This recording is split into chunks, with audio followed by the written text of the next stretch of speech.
name is Rachel and I'm here today to the Alphabet Soup book tag. N is for Novella. I will link down below Sean the Book Maniac and Charles Heathcote because one is the original creator and one of them tagged me, so thank you very much. I'm going to be looking at my phone just because the questions are on my phone, so I'm not being rude, but that's why. Also, I'm feeling extremely autumn with this jumper on today and I'm loving it. So question number 1 is, N is for Novella, the last good one you read. So I'm thinking novellas like books that are like super short in it. So I think this is a novella. I have an English literature degree, but I think this is a novella. The Old Man and the Sea by Ernest Hemingway. This is probably not the last novella I read, but this is like my favourite novella of all time and I love it so much. So I just want to mention it. This is about an old man and the sea. And it sounds boring, but it's not. It's amazing. It's about this guy and he's a fisherman and he hasn't caught a fish in ages and all the other fishermen think he's cursed so they won't go near him, and he goes out and he's got to get a big fish. Sounds ridiculous, but it's just about like testing the human condition and battling the elements, and it's just, oh, it's amazing. It's just really good and I love it. Question number 2 is, N is for Neighbour, a work of fiction focused on or at least largely concerned with neighbours. Now, I was tagged in this by Charles Heathcote and I feel like he's not going to love this answer, but Wuthering Heights by Emily Bronte. This is obviously concerned with 2 neighbouring houses of Thrushcross Grange and the Lintons and the Earnshaws kind of / Heathcliffs at times. This book is just everything to me and I love how small it is and how it's based around just 2 houses, and there is a village but you don't really go to the village a lot, you don't see people from the village. It's a very insular novel and I love it for that, so that's the one I'm picking. Question number 3, N is for Name, a writer you'd recommend whose first and or last name starts with N. So I'm counting this because I think it still counts because the second one's capitalised, but I don't know. So I'm going to say Louise O'Neill. Does this count as the first letter of her second name or does the O? Because that's capital, so I feel like this should count. So it's been nearly a year since I discovered Louise O'Neill and I have fast become a very huge fan of her books. I've read Asking for It, The Surface Breaks, Almost Love, which is my favourite one. Will I have read her other book by the time this comes out? I might have done. Maybe that's already happened. Maybe I've read that. But yeah, absolutely love her. She focuses a lot on like issues that concern women and that are talked about less, especially like sexual situations that I feel like people are too awkward to bring attention to. So I love her very much. Very, very much. I would recommend her highly. Question number 4. N is for Nuptials, a work of fiction that didn't suck about a wedding. And I have a beautifully published Persephone book here. This is Cheerful Weather for the Wedding by Julia Strachey? I don't know. This book is hilarious. So this takes place on a wedding day. It's a very, very, very short book and the pages themselves have hardly any writing on. So like it's very, very, very short, but it is hilarious. This is a novella. So I could have done this one for the first question, but I didn't. This was published by the Hogarth Press, which is Virginia Woolf and Leonard Woolf's press. So obviously I was gonna love this. This goes through a few different hiccups on a wedding day, like someone who used to be in love with the bride and a mother of either the bride or groom, I can't remember, and the bride just getting drunk. It's just really funny. It's a cute little book and it's funny and I feel like I would reread this 100% because it's just hilarious. Though I would reread it in the summer because it feels like a more summery book, but it's very good if you're ever looking for a good Persephone to get into. Question number 5, which makes me very sad. I'm very sad that I'm gonna hold this book up in a minute, but I am gonna do, and it's gonna be a thing that I do. N is for Not Aging Well, a book you like less than when you first read it. Oh, this hurts a lot. I have Simon versus the Homo sapiens agenda. Don't get me wrong, I still love this book, but I love this book in the way of looking back nostalgically at the couple and not actually the book, because I've reread the book since. I think I was carried away with the fact that I got obsessed with reading LGBT plus fiction and this was my doorway in. So like, kudos for that. This is like my version of like Twilight and YA for people. So I respect it a lot, but at the same time I've read so much since that I'm like, oh, this is not the best thing ever. Still would say it's a great book. I would still recommend lots of people to read it, but it's just not my fave ever anymore, and it was my fave for a while, so unfortunately that one. Number 6, N is for N. Oh, a book title with lots of N's. Okay. For this, I have picked a book that I read in October and was really surprised by. So I have Tyranny, I Keep You Thin. Now, this is a mini graphic novel type book, it's done in black and white, and it is about Leslie Fairfield's relationship with her eating disorder, the voices that she heard during her eating disorder, the ways that she started to get better and, you know, fell off the wagon, for lack of a better phrase, and how she like found her way back and how she defeated the voices in her head and all that sort of stuff. And it's very, very interesting.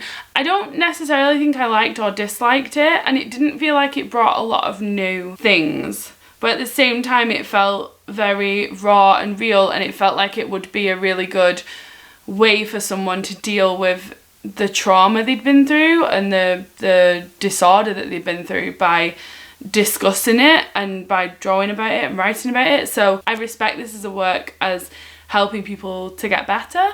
I don't necessarily think it's the best thing to read though, if that makes sense. Question number 7 is N is for Not Sure, a book you keep changing your mind about whether you want to read or not. And I have a very, very, very clear answer for this, and it is Fangirl by Rainbow Rowell. This is a book that everyone knows Rainbow Rowell for. It's not the book I know Rainbow Rowell for. So the first thing I ever read by her was a tiny little book that she did, I think it was for World Book Day or something like that, and it was about these 2 Star Wars fans who were in a queue. If you've read it, you'll know what I mean. Then I read Carry On, which I didn't love as much the first time I read it. I gave it 3 stars, I remember, but I remember it playing on my head a lot and me still loving it, and then rereading it and adoring it and being like, this is 5 stars, I'm obsessed. And then loved Wayward Son, I've read Pumpkinhead, I've read Eleanor and Park and kind of liked it, wasn't my fave ever. So I've had like a good experience with Rainbow Rowell, and this is obviously the book that Carry On comes from. I do want to read it in that way. However, I don't necessarily think that I'm going to love this, and I have read the first chapter before and been like, oh, I'm not hooked. So I'm always like, do I want to read it? Do I not want to read it? I have no idea. So that is the one I'm unsure about. It always just sits on my shelf, and sometimes I pick it up and I'm like, I'm going to read this month, and then like a day later I put it back and I'm like, I'm not gonna read this month. So yeah, if anyone has read this and actually really thinks I will enjoy it, please let me know. Question number N, really? Question number 8, N is for Nitpick, some small literary, writing or book related thing that drives you around the bend. Mass market paperback. I don't like them. These like smaller versions of books, I hate them. I don't like the way they sit on your shelf. They're just like not the right size, and the writing is always really small and kind of thick. The reason it annoys me so much is because it tends to be with fantasy books. And with fantasy books especially, I need your writing to be big and I need space, because there's so much world building and there's so much tediousness to the start of a fantasy book, in my opinion. It does take me like 100 pages to really get there. And so if I've also got the fact that the writing's tiny, it's just going to put me off and feel like it's taking me even longer to get into it, if that makes sense. So I hate it. I hate that my first copy of Game of Thrones was in this edition. I hate that this is how I read Game of Thrones. I remember hating it at the time. I hate this edition, and I hated that I had this because all my other Game of Thrones books are normal editions except this one, which is a mass market paperback. However, one of my friends a few years ago got me this illustrated edition of Game of Thrones, so I will never have to read this again. And I want to get rid of it because I hate mass market paperbacks, but I will never get rid of it because it was like the first Game of Thrones book that I read, and I adore Game of Thrones. So it's a complicated relationship I have with this copy of this book, apparently. Question number 9, N is for Next to Nothing, a book you read as an adult you can barely remember a blessed thing about. For that I have Fight Club 2. So obviously we have Fight Club by Chuck Palahniuk, this very famous book. This is the graphic novel that came out, which is the second book to Fight Club. And I don't remember anything that happened in this graphic novel. What I do remember is that I didn't like it very much, and I wish that it had been written properly as a book, as like this one was. Wouldn't recommend this, but I don't know why I wouldn't recommend it, because I don't remember it. Maybe I'll reread it at some point. I've not got rid of it because, Jesus Christ, it cost me a lot of money, and it's a huge hardback graphic novel, so I'm not getting rid of it. But I know that I don't necessarily like it. That pile is looking like it's going to fall soon, so that's the thing. Question number 10. N is for New Zealand. A book or writer you'd like to read from there? So I have an answer for this, actually. So there is a book called The Colour, and this was published in 2003, and it's set in New Zealand, and this is by the wonderful Rose Tremaine, who I read the Gustav Sonata by and absolutely loved. This book is amazing, and this book is set in Switzerland, and it's really, really well written, and the landscape's done really well. So I feel like reading a book set in another country by her would still be amazing. Do you know what I mean? Like, I feel like she's good at that. And The Colour was nominated for the Orange Broadband Prize as well, so that's cool. I can't remember what it's about because I don't remember, but it's by Rose Tremaine, so that's enough for me. Question number 11. N is for nodding off. A mind-numbingly boring book. Dracula. I hate Dracula.